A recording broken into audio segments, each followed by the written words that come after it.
众所瞩目的2016台北101新年烟火，由科技业者徐三泰董事长赞助。身为台湾的品牌，除了让烟火能够圆满顺利举行外，也希望让更多台湾和国际看到自己的品牌，借由与101烟火团队合作，向国际展现台湾实力。我在1个多月前在海外的时候，我听到了，有听说台北101在寻找今年的赞助商的这个部分是比较辛苦的，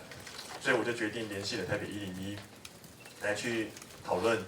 合作今年的这个烟火。那当然，我们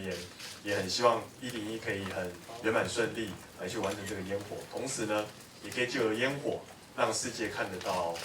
101，看得到台湾。更重要的是，同时可以让邦邦业这个品牌，让国际更多的人可以来去看到我们这个公司的品牌。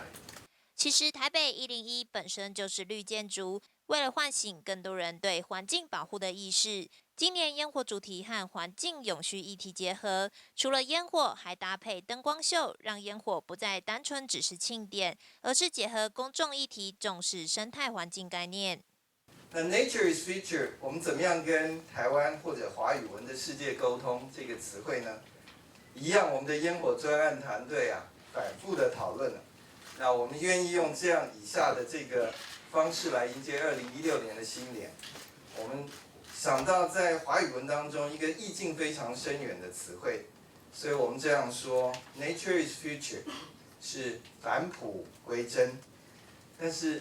future 这个词汇怎么显示？我们说迎向未来，所以非常美的一个组合，返璞归真，迎向未来。总经理更特别提到，今年烟火规划3万发，释放时间长达238秒，是有史以来最长的纪录。不管是颜色、样式都非常的灿烂夺目，在倒数的部分也表现得更加显眼，请民众敬请期待。记者温君台北采访报道。